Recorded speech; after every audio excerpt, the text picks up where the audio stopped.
The plane lurched left, not a gentle rock from a half-forgotten pocket of air. A hard, sickening drop that lifted your stomach into your throat. Your drink toppled. The ice cubes skittered across the tray table. The woman next to you grabbed the armrest, knuckles white. The man across the aisle looked up from his laptop, eyes wide. The cabin went silent for a beat. Then the normal hum returned. The pilot said nothing. The seatbelt sign was already on. You waited for an explanation that never came. You replayed those 2 seconds in your head for the rest of the flight. You told yourself it was just turbulence. That's what everyone says. But 3 other people, in 3 different positions, saw something completely different. They saw the same lurch through entirely different eyes. And each of them knew something you didn't. Let's start where you started. Seat 28A, window seat. You had just taken a sip of your Diet Coke when the aircraft banked left and dropped what felt like 15 stories, but was probably closer to 30 feet. Your body registered it before your brain did. The G-force pressed you down into the seat, then released. Your drink flew upward in a perfect brown arc before gravity caught it and slammed it back down onto the plastic tray. You grabbed the armrest. Your neighbor grabbed yours by accident. You both let go. You looked out the window. The wing was still there. The engine was still spinning. The clouds looked exactly the same as they had 30 seconds ago. Nothing changed, but you felt it.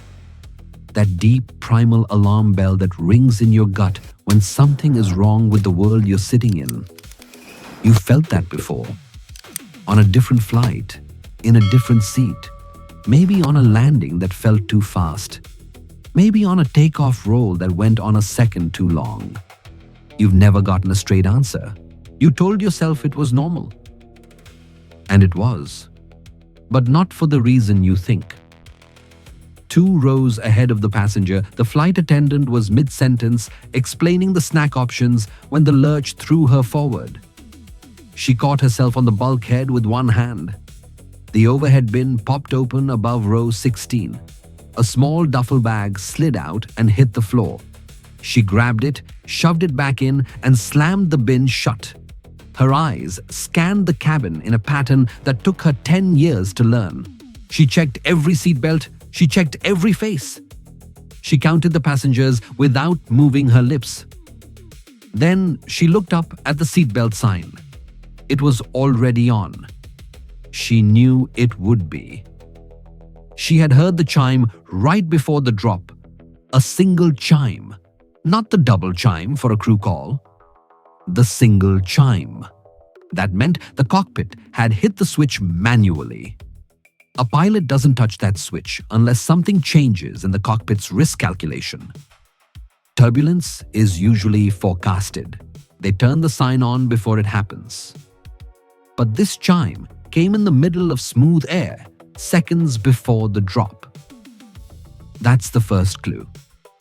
The passenger saw a random jolt. The flight attendant saw a deliberate decision made before the jolt. She knew the aircraft's own system had predicted the lurch. And she knew the pilot had agreed. That changed everything about what she did next. She sat down. She buckled her harness across her waist and shoulders. She gripped the jump seat armrests. She waited. She knew the next few seconds would tell her if this was a routine event or something else entirely. In the cockpit, the first officer was not looking at the passenger seatbelt sign. He didn't know or care if it had lit up. That was the captain's call. He was watching the weather radar screen on the instrument panel in front of him. And what he saw made his hand go to the thrust levers before his brain finished processing the image. A streak of yellow. Not red, not yet, but yellow meant moderate precipitation. And moderate precipitation at 35,000 feet usually means turbulence with vertical velocities that could exceed 12 feet per second. That's enough to throw a 300,000-pound aircraft up or down by more than a wingspan. He had seen this pattern before. It looked wrong. The radar returns were building fast. The storm cell ahead was young and hungry. It was growing vertically at a rate that the forecast models had missed. He had 2 seconds to decide whether to ask for a deviation or ride it out. He glanced at the captain. The captain's right hand was already on the thrust levers. His left hand was on the yoke. His eyes were fixed on the horizon line. The first officer did not touch the controls. That was the captain's decision. But his eyes never left the radar. He watched the yellow shape pulse and grow. He counted the seconds. He knew what came next. Now you know what the cockpit saw in those 2 seconds. That's just one layer. If you want to uncover the next hidden layer on every flight, subscribe. Because this channel exists to show you what the system hides. And in the comments, tell me, after hearing this, will you ever look at a seatbelt sign the same way? Drop your answer. The mechanic had touched that aircraft 8 hours before the passengers boarded. His name was on the maintenance log. He had walked around the entire airframe in the dark with a flashlight in one hand and a grease-stained clipboard in the other. He had checked every control surface. He had looked at the flaps. He had looked at the ailerons. He had looked at the rudder. He had reached up and felt the seal around the cargo door. He had kicked a tire. He had signed off on a deferred item from the previous day's flight. A slightly loose actuator on the right aileron, listed as inop for a specific range of deflection angles. Deferred, legal, safe, but loose. That actuator was still loose when the aircraft hit that descending column of air. The aileron on the right wing had a fractional delay in its response. The autopilot compensated. The aircraft corrected, but the correction introduced a yaw that the passengers felt as a sideways jolt before the vertical drop. The mechanic knew about that actuator. He had put a note in the logbook. The captain had read it during the pre-flight walk-around. The captain had decided it was fine. It was fine. But the mechanic's work had started a chain, and the chain had not broken yet. On the ground, 40 miles away, an air traffic controller watched a blip on her screen. The blip was moving fast. A business jet, cruising at 450 knots, had just passed through the same airspace the airliner would cross in 90 seconds. The controller had a heading change ready. She had seen the wake turbulence report from an earlier flight. A Boeing 737 had reported moderate chop at this same crossing point 45 minutes ago. She had already dialed in the new vector, but her finger hesitated on the transmit button. She waited for the airliner to confirm its altitude. She waited 2 seconds. Then she pressed the button. She gave the heading change. The airliner acknowledged. The pilot's voice was calm. She didn't know that the call came 3 seconds after the aircraft hit the turbulence that the faster jet had left behind. That wake turbulence was invisible. It was a swirling tunnel of air that trailed the business jet like a tornado lying on its side. It was traveling away from the jet at more than 200 miles per hour. The airliner flew right into it. The controller had tried to prevent that. She had been 2 seconds late. 2 seconds. That's how the chain caught up.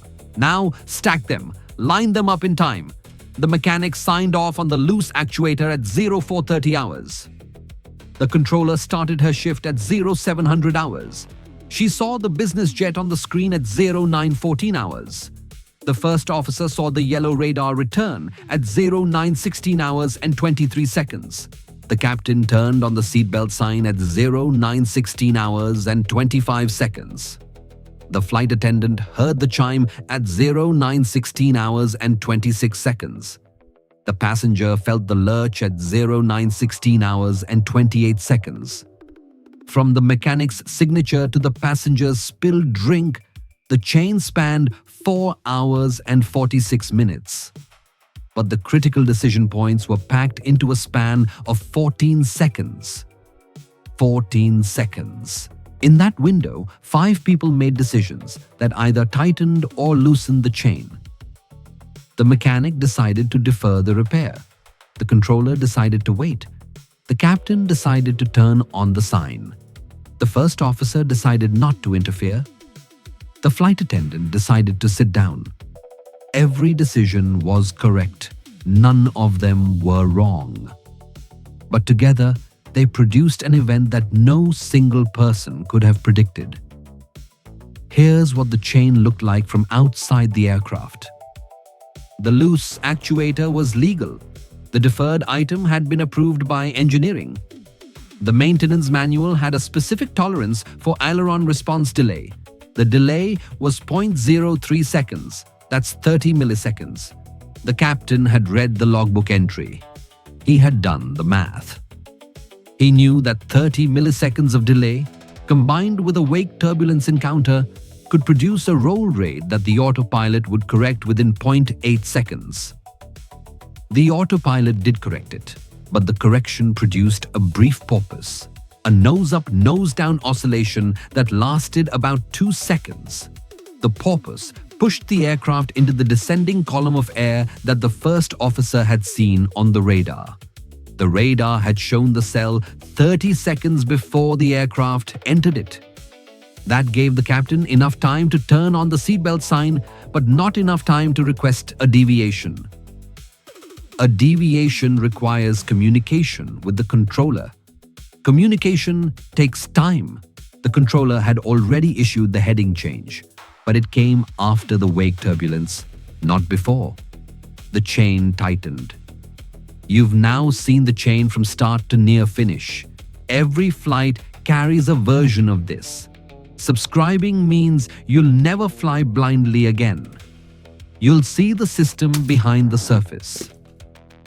And I want to know in the comments, what's the one thing you've always wondered about during a flight but never asked?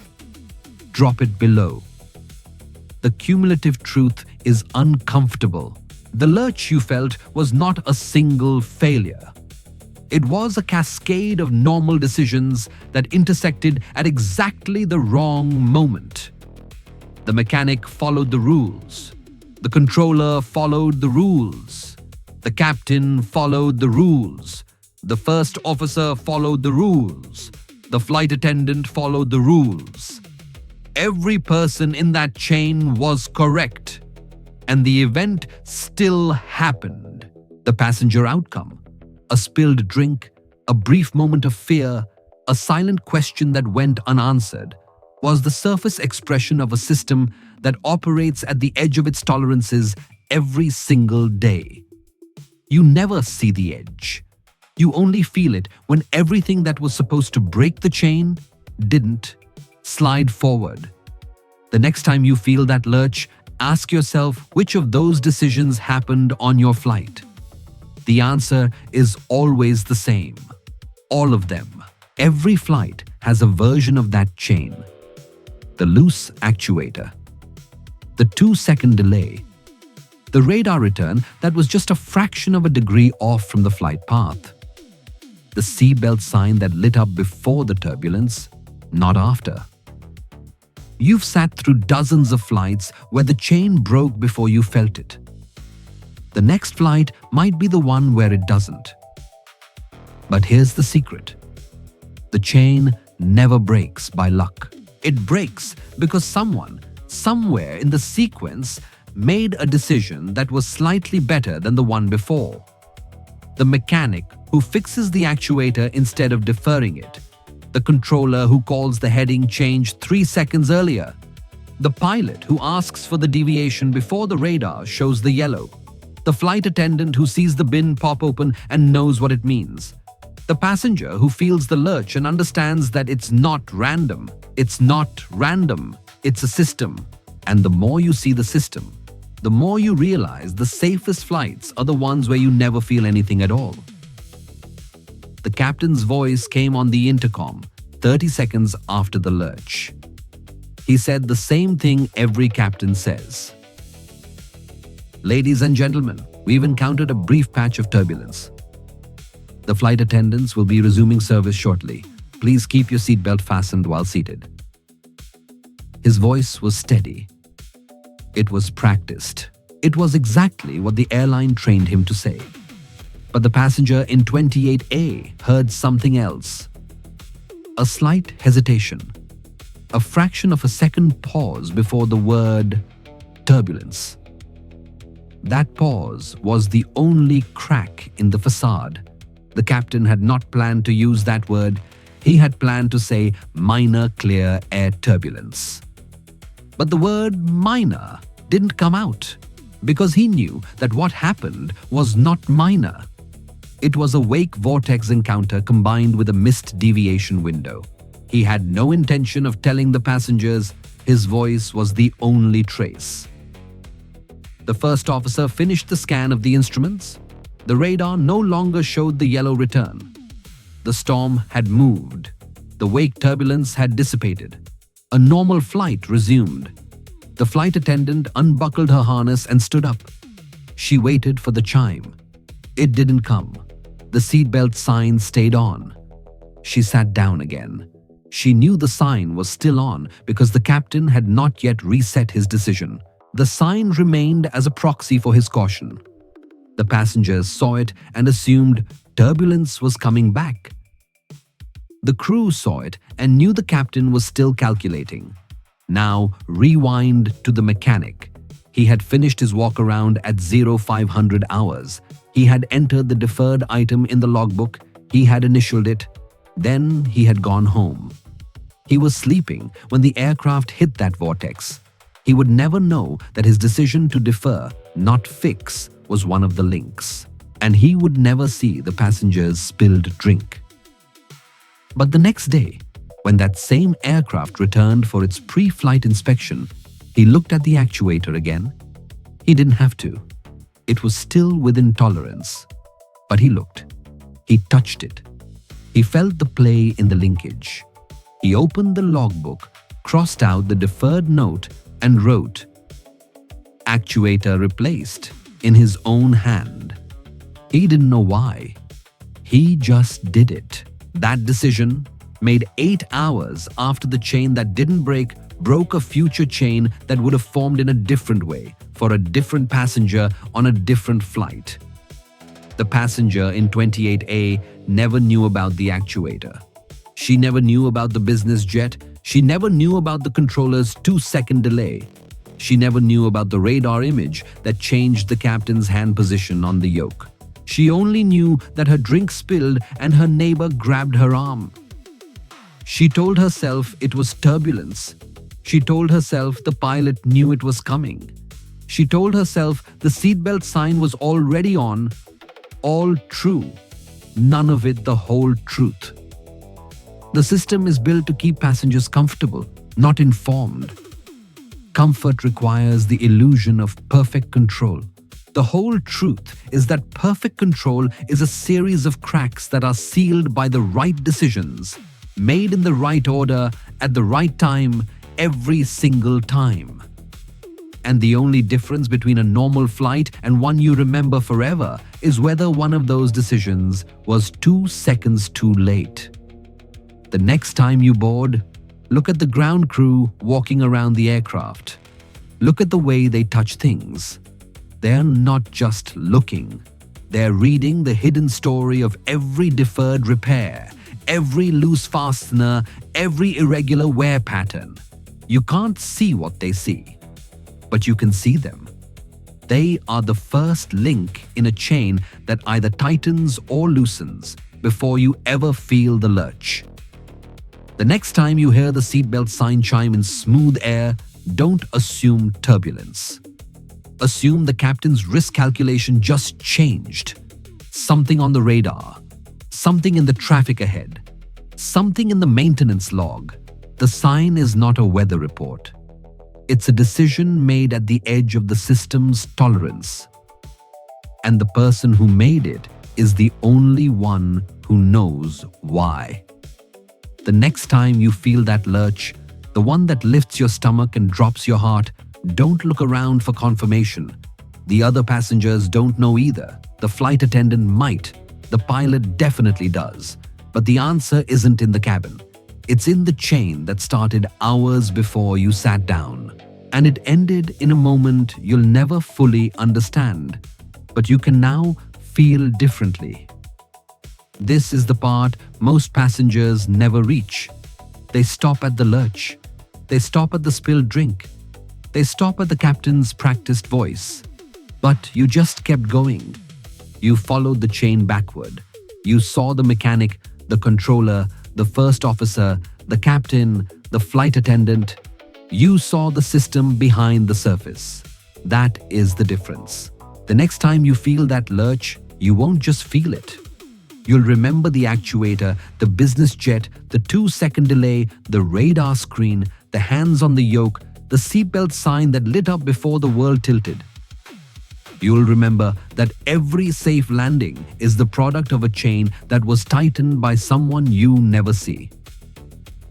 And the next time you board and hear the captain's voice hesitate for half a second before the word turbulence, you'll wonder what the chain looked like from the cockpit. You'll listen differently. That hesitation is the crack in the facade. And now you know what fills it on the other side.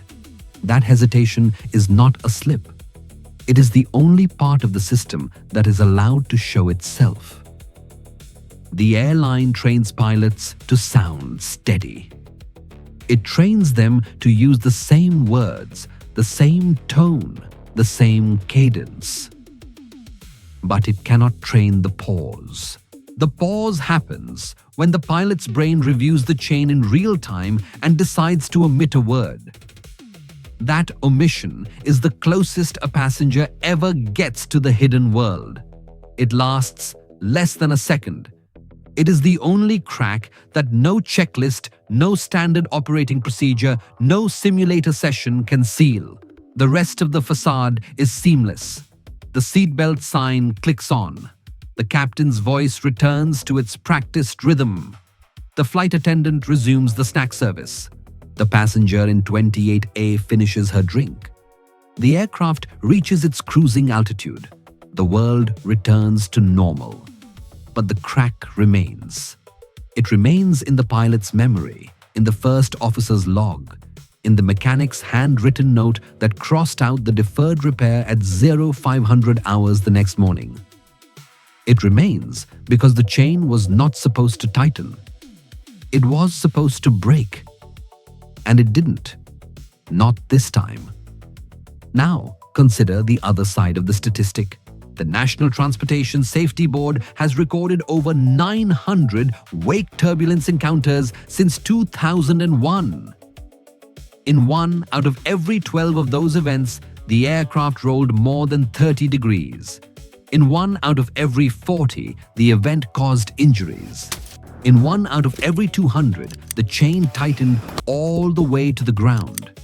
900 events. Only 4 of them ended differently than the flight you just imagined. That ratio is the system's true signature. It is not chaos. It is not luck. It is a series of decisions made in the correct order at the correct time by people who have trained for the moment when the data does not match the forecast. The chain exists on every flight. It tightens or loosens based on decisions made before you ever see the cabin lights dim.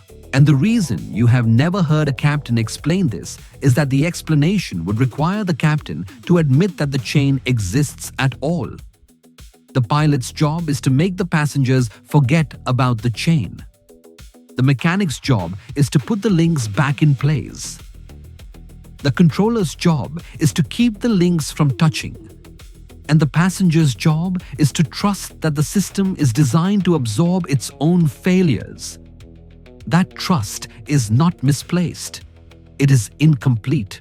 The system absorbs failures because it is built from overlapping layers of decisions, each layer capable of catching the mistake of the one before.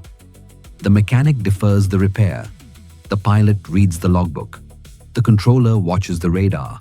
The first officer scans the instruments. The captain turns on the sign. The flight attendant sits down. The passenger feels nothing. That is the system working. And when it does not work, the chain tightens and the passenger feels everything for 14 seconds. And then the story ends one of two ways. The aircraft that carried you through that lurch will fly again tomorrow. The mechanic who signed the logbook will return for his next shift. The controller who was 2 seconds late will make the next call on time. The first officer will fly with a different captain. The flight attendant will serve coffee to a different row. The passenger in 28A will book another flight, sit in another window seat, take another sip of a drink that will not spill. The system does not remember. It only replicates. And the difference between a flight where the chain holds and a flight where it breaks is not a single failure. It is a single decision made by someone whose name the passengers will never know at a moment that no passenger will ever see. That decision happens every single day. It happens on the flight you just took. It will happen on the flight you take next. And the only trace you will ever see is a half-second pause in a voice that says the word turbulence when it was supposed to say something else. The system does not need your trust. It needs your attention to the details you have always overlooked. The gap between a routine flight and a memorable one is not measured in miles or minutes. It is measured in milliseconds, in the time it takes for a hand to reach a switch, in the time it takes for a radar return to turn from yellow to red, in the time it takes for a mechanic to write a repair order instead of a deferral. Those milliseconds are the only margin the system has. And the system uses every single one of them on every single flight without telling you. The system keeps its secrets by staying invisible. But you've just pulled back the curtain. If this changed how you see every takeoff, landing, and middle of the night lurch, then subscribe to keep that perspective alive. And before you go, comment with the word chain. Because that's the only word that describes what really holds a flight together. The passenger in 28A walked off the aircraft 2 hours later. She collected her bag from the overhead bin. She thanked the flight attendant. She walked through the jet bridge. She checked her phone. She got in a car. She drove home. She never mentioned the lurch to anyone. She forgot about it by the time she reached the parking garage. That is the system's final victory. The event that consumed 14 seconds of a cockpit's attention, that rewrote a controller's shift, that changed a mechanic's morning routine, that shifted a flight attendant's posture in her jump seat, passed through the passenger's experience like a ghost. It never left a mark because it was never understood. But you are not that passenger anymore. You have followed the chain backward to its origin. You have seen the actuator, the radar screen, the controller's screen, the captain's hand, the flight attendant's scan. You have seen that every safe landing is not a miracle. It is a chain of decisions that were made correctly in sequence at the edge of the known parameters. And you have seen that the single point of failure is never the system itself. It is the moment when every link in the chain holds and the one link that was supposed to break does not. The aircraft is on the ground now. The engines are spooling down. The cabin lights are bright again. The flight attendant is standing at the door, smiling, saying goodbye to passengers who have no idea what they just survived. The mechanic will return at 0400 hours tomorrow to look at the same actuator. The controller will sit in front of the same screen. The first officer will fly with a different captain. The captain will write the same log entry he has written 100 times before. The chain will form again. It will tighten or loosen based on decisions that happen in the dark, in the silence, in the seconds before the world tilts. And you will board the next flight with the only tool that matters: the knowledge that the lurch is not random. The hesitation is not a mistake. And the system that carries you from one city to another is not built on luck. It is built on a chain that someone, somewhere, at some moment, decided to hold together instead of letting it break. That decision is the only secret. And now you know its shape.